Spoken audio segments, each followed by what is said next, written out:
showing signs, damn right you best receive. And when they mention me, all I'm hearing is emotion.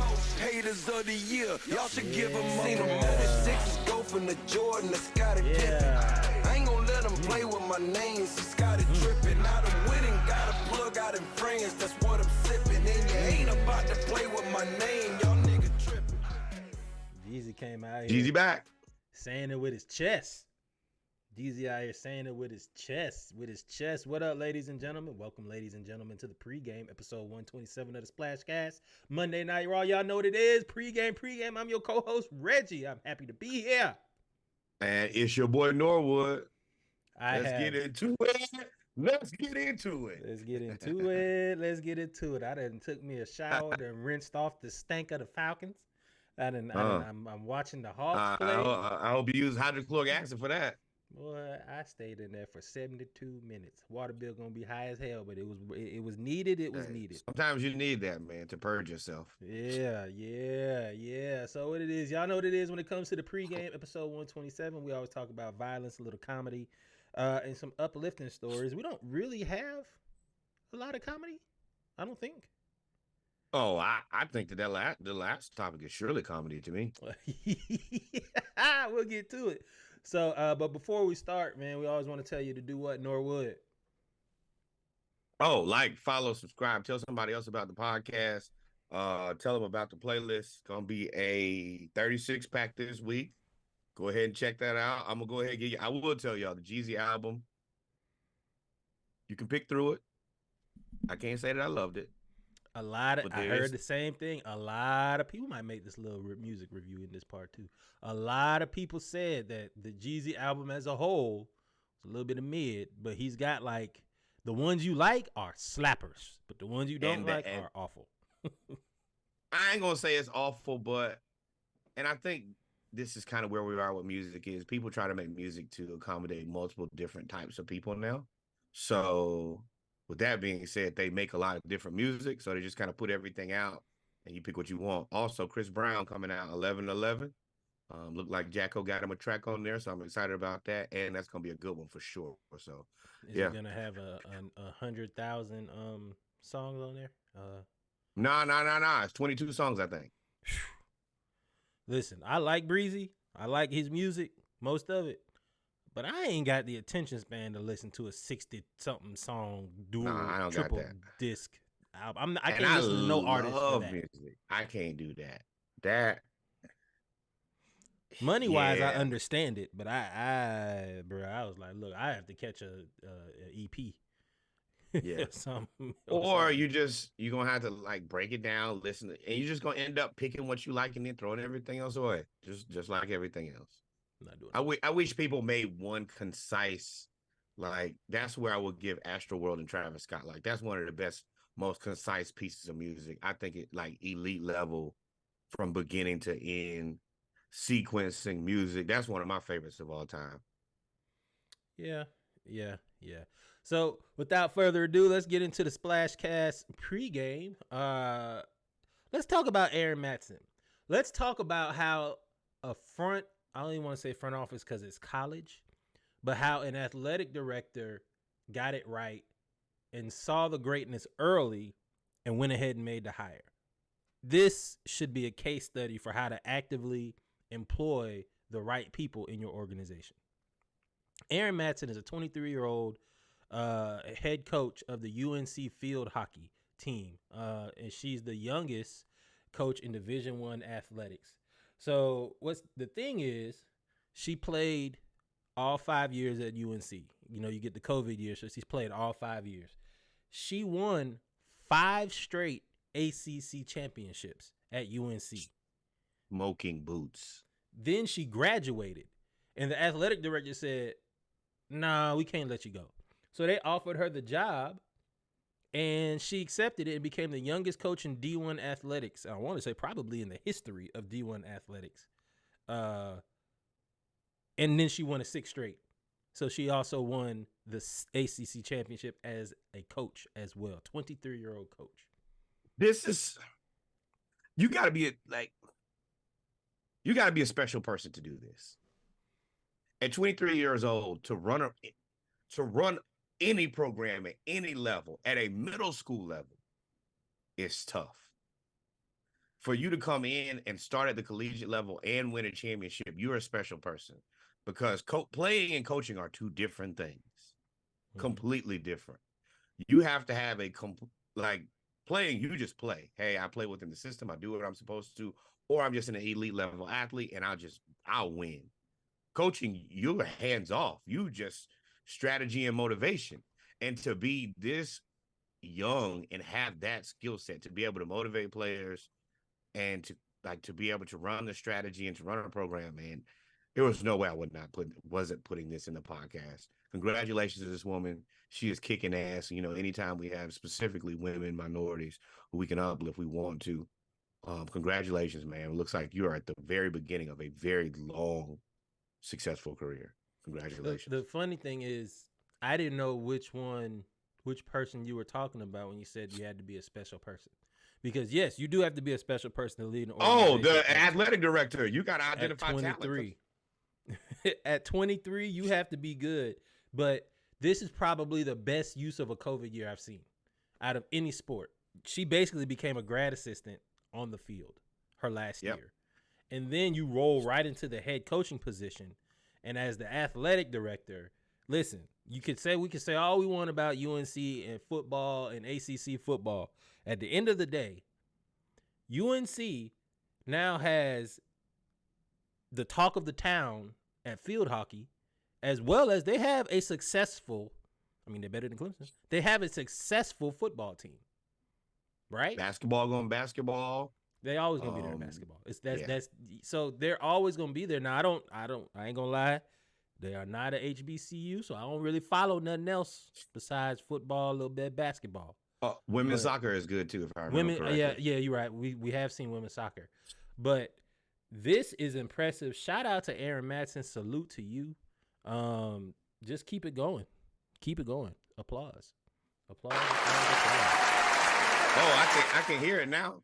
That was you shooting bombs with Jeezy, huh? Yeah, I was making sure it worked, and I was like, well, ain't no. If any time to get some gunshots out there in music, it's either Gucci or Jeezy. That's what I listen to. I kept hearing that. I was like, bro, I don't remember that on the production that I had. And then I was like, I think that's Reggie. And it is. You thought this was an Ice special, dog? You know, Ice be resequencing to albums, taking everything out. Yeah. But moving on, man. So shout out to Ms. Matson. News. Oh, the Braves, they declined the option on Eddie Rosario. Thank you for your service.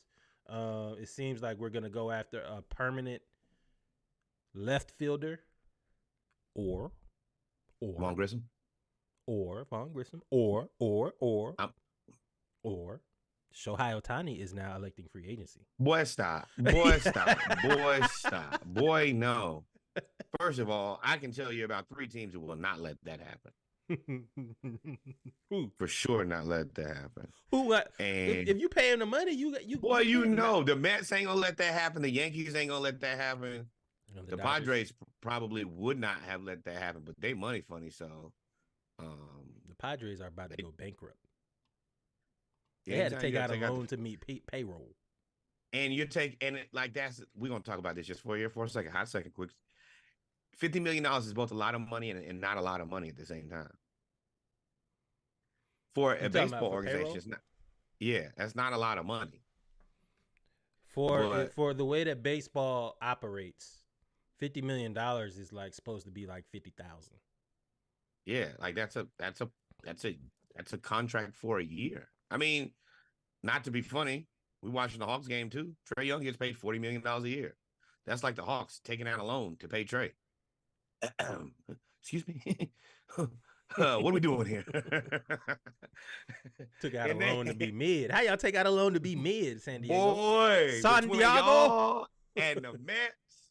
Now I'm gonna tell you, our season was rough. It is what it is. It's said and done.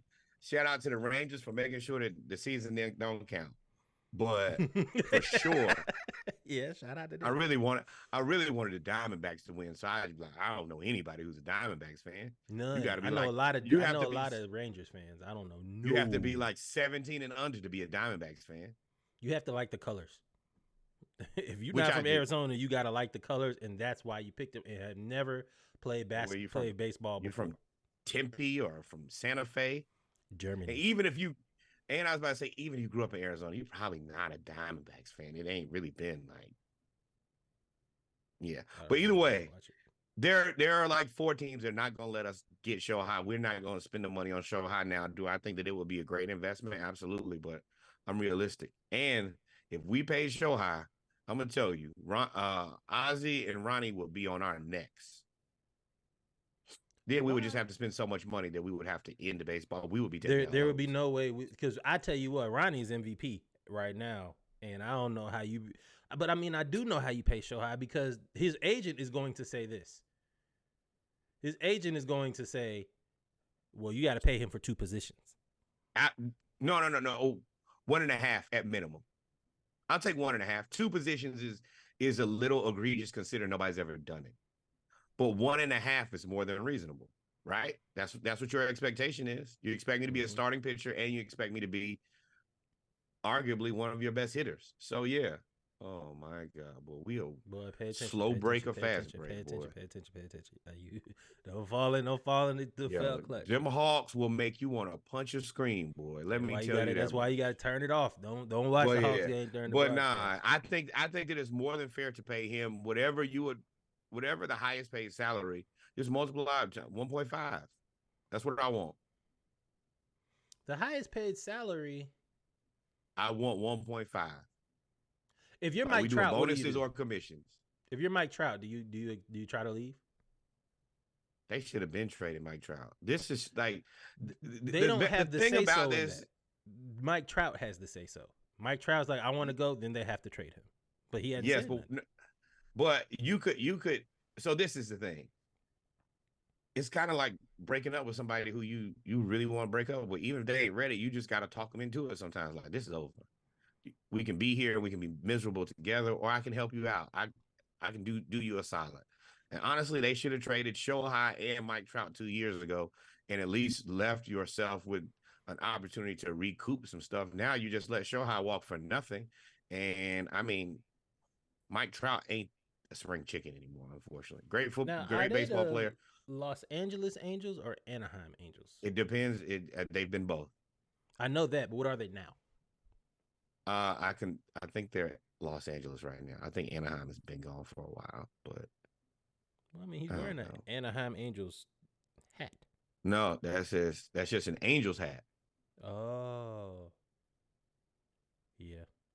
Okay, well, because then my point was if you trade both of them, then more than likely, that's almost cause for relocation. Like, Anaheim keeping it. I think Anaheim is keeping that team. Los Angeles think- or Anaheim? Well, I think Los Angeles is keeping that team. Excuse me. They're 2-teamers in everything. 2-teamers. Wait. Yeah, 2 teams in everything. Yeah. I mean, Yeah, it's a big city. I mean, yeah. so Shohei Ohtani, I believe he's about to break the baseball market. You're probably about to see your first. He's going to one of the teams that we hate. It's going to happen. $600 million, $700 million contract. You probably I see want that. 750. I want 750. Because Aaron Judge got what, 4? Tati, all of them got. You're right now. You're at about 4. So 1.5 times 4 is $600 million. That's the starting. That's the bid. That's the start of the bid war. $600 million. And $600 million. I'm putting this out here to start this. I know, hey, you're not gonna be the only team to send me an offer, big dog. So just go. Don't even come in at the minimum. Do not even come. If you come in at the minimum, I'm gonna take that as a sign of disrespect. You don't want to earn. You just trying to satisfy the fan base at that point. We threw our hat in and he said no. So I mean, he's gonna make somebody an instant contender because I'm sure winning is on his docket. The thing about it is he will not be eligible to pitch next year, but he will be hitting next year. That's the part that I think people haven't not accounted for with him. I think everybody's accounted for it. It don't matter. That I don't. Well, negligent. when I say that, I was talking more about the Negligible. layman, not. Yeah. because he's like, oh, he's out. He's not pitching next year. Yes, but he's still going to be probably the best hitter on your team. The designated hitter at minimum. And then when he comes back, that's why I said the Braves, because our bullpen was so up and down. Imagine if you just put Shohei in the bullpen. Like, he's designated hitter and bullpen. I don't know if you can do that. But, if he doesn't designate a hit and he doesn't pitch, he's in the bullpen. Like, he's always there. He makes everything better. I mean, one of the greatest one of the greatest baseball. Having Mike Trout and Shohei Ohtani and not amounting to anything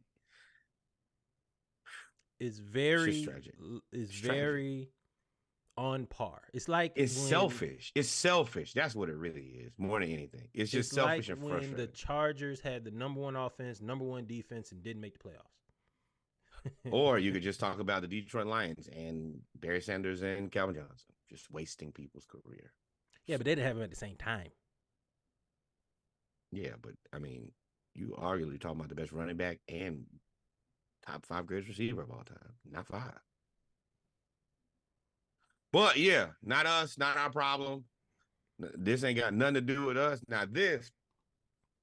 Now, so I don't often come in here and have to say very positive things about Cam Newton. It's very documented my opinions on Cam Newton, but I stand in lockstep with Cameron on this one. Go ahead, bring this up. Says his backup tried to charge him $1 million for his jersey number. Speaking of when Cam was drafted, he was drafted right out of Auburn, number 1 pick, number 1 overall pick. And if you remember, everywhere Cam has played since rec ball, he's worn number 2. He's always worn number 2. He says when he was there. Well, let's let Cam say it. I think we got the audio for this. If it comes out loud. Number 1. I didn't even want number 1. Man, Jimmy Clausen, we cool now. Jimbo. He's like, shit, if you want it, you got to pay for it. I was like, cool, how much? He said $1 million. $1 million. I said, boy, kiss my ass, bro. I said $1 million, bro. I said, bro, people don't make $1 million in a lifetime, let alone I'm going to give you $1 million just for a fucking number, bro. So I thought he was playing. The motherfucker comes back and said, okay, bro, I talked to my people. We'll do it for $750,000. I said, oh, you for real? I hung that phone up. True story. Hung that phone up. I called the equipment man. I said, I'm rocking with number 1. I made an oath to myself. I said, that will be the last time Jimmy Clausen will ever be heard of in Carolina. But how you? And I ain't gonna lie to you.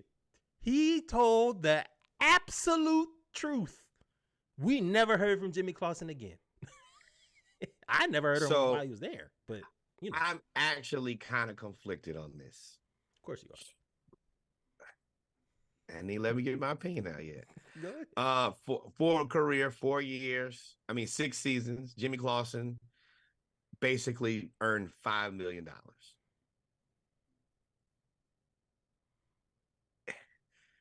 You probably should have came in a little bit lower so you could have got the money. But if you was only gonna make $5 million, then yeah, let me see if I can get $1 million off of Cam. That would really help me out. So I get it. It was an aggressive negotiation, just too aggressive. So I'm gonna push back on that when you finish. Go ahead. And Jimmy, you were a Notre Dame quarterback, so you should have known that you were. As long as you weren't Joe Montana, it wasn't gonna happen for you, big dog. And I'm glad that Cam got him right on out of the paint. And don't tell people we cool now and then tell this terrible story about me. You gotta pick a side and stay there. Well, the side was already chosen when they got you up out the league, big dog. First off, okay, then Jimmy Clausen, you got to learn how to read the tea leaves. You got to learn how to read the writing on the wall. You are the quarterback, and they drafted a quarterback number 1 overall, which means you are relegated to backup at most. We know how the backups work in the NFL. It ain't really about talent. It's more about, are you able to be there to help develop, or are you able to be there to basically be a coach on the field? At this point in the NFL, it's not really about talent. So if you know that this guy is going to be the franchise quarterback, you saw what he did with what's the dude? The dude ended up wearing number 2 after Jimmy Clausen. I think it was Doug Johnson. No, it wasn't Doug Johnson. Doug Johnson was quarterback for Florida. No, it's multiple. But you know what I'm talking about. He was the backup quarterback. He ended up going to the Dolphins, whatever. Cam kept him in the league because he was like, yo, I fuck with him. That's my dude. Like, we cool. That's how you got to play it. So, yeah, you might have only made $5 million in your career, and but you probably could have made another $5 million if you just played your cards right. You thought you was going to outplay the number 1 QB. You obviously didn't take any type of investment class at all. No. Wherever the money is invested in is where it's going to be. I think he took the Denzel approach. Well, I'm going to leave here with something. Short-sighted. I'm going to leave here with something. Yeah, a pink slip. They got you right up on out the paint, big dog. They left you out there with a pink slip. So the only time you hear about Jimmy Clausen was when people want to make the Mel Kiper joke for a bad tackle. That is true. That is true, Sneaky. So I thought that was funny. Well, you thought that was funny. Cam Newton. I thought it was hilarious. And if we can learn anything, let your negotiation be aggressive, but let it be a winnable battle. Pick winnable battles. Oh, can I pause this? Can I pause it? Okay. Speaking of being aggressive and picking winnable battles, let me tell y'all something. Sometimes you got to know where you are. There are a bunch of bands and teams in college. Division I, Division II, Division III, 1AA, 1A, we call it FBS, FCS. Over 300 some colleges that play sports. If you go to an HBCU game, you've got to know. You've got to know that you cannot mess with an HBCU band. We just came up here on the last pregame and talked about Norfolk State and Morgan fighting, going at it. We just talked about that. Now, this is another of not knowing where you are. This young man decided to go. It was Texas Southern versus Jackson State. And if you know about HBCU culture, you know that Jackson State and Texas Southern's bands go at it. Jackson State, Southern, and Texas Southern. Texas Southern's band director was Southern's assistant band director last year or 2 years ago. Jackson State and Southern always go back at it. So now it's kind of like they all go at each other. This young man, for those that are watching and those that are listening, young fool, I'm assuming he was inebriated and decided to talk some trash to the Texas Southern tuba while he was playing. And I just want y'all to show, and I want to show y'all what happens when you mess with an HBCU band. There's no sound? Okay. Well, woo, right cook. We gonna rewind that. I want y'all to notice a couple things here. Number one, hit him 1, 2. That's 2. That's 3. That's the 2 for 3 piece. Number 2, I want you to stop right there. Stop right there. You see that bench? You see that seat? He got hit so hard that he was not sure exactly where his seat was. He had to look at the seat, put hands on the seat, look back at the person who punched him, and was hoping that man wasn't there. And then here come the band director, and he have to do nothing to you other than say, "Hey, you should have been." I told you, son. The band director was the dad that came after his son knocked out your son and was like, "I told y'all stop playing. I told y'all stop playing." And went right back to playing the tuba like he played on your face. and kept going. That's the thing. And you know what's funny? This right here. There he is. Oh my goodness. Oh, they got multiple videos. See? Here's another one. They're talking.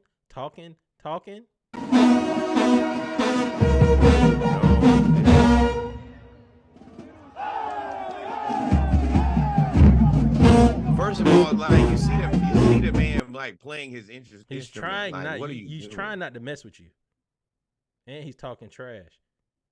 Yeah, you can't do that, bro. Oh, he did. Oh, band director did get him about the paint. Hit him with that left cross. Dog, you can't mess. Listen, if there's anything, what do we always say? We are your HBCU Black culture consultants. If you are unsure of how to conduct yourself amongst the culture, we will explain it to you. Yeah, that is the sound effects. Mink, mink, mink. Sneaky, we will explain it to you. You cannot go messing with an HBCU band in any way, shape, or form. First of all, it's a bunch of them. Second of all, they also train just as hard as the football team. They train just as hard. They be out there in the summer heat. They be running. They be push-upping. They be doing all that stuff. They can knock you out. No, that's fine. Just keep doing stuff like this and keep getting sounds of blackness upside your head. Whatever you want, big dog. I do not care. That sounds of black. Oh man, sounds of blackness. That might be. Is that the name for now? Sounds of black. For sure. Write that down. My hand did and bought me a fountain pen. You know, we really part now when you start taking notes with a good fountain pen. Yes. Sound yeah. Are you talking about when you don't have to lift your hand at all? It just that's what. But with that being said, ladies and gentlemen, we kept the pregame under 30 minutes. We have come to the end of the pregame. We talked about coaching championships at 23. ShowTime is free. $1 million number, as well as you get 3-piece by the tuba section. There's really nothing you can do. With that being said, we are Wang Daniel. We are going to take a 2-minute break. We'll be right back with episode 127 of the Splashcast, the Around the League edition. He definitely F around and found out, Nessa. We talk about HBCU news around the culture, football news around the league, and basketball news around the league. Y'all stay tuned. We'll be right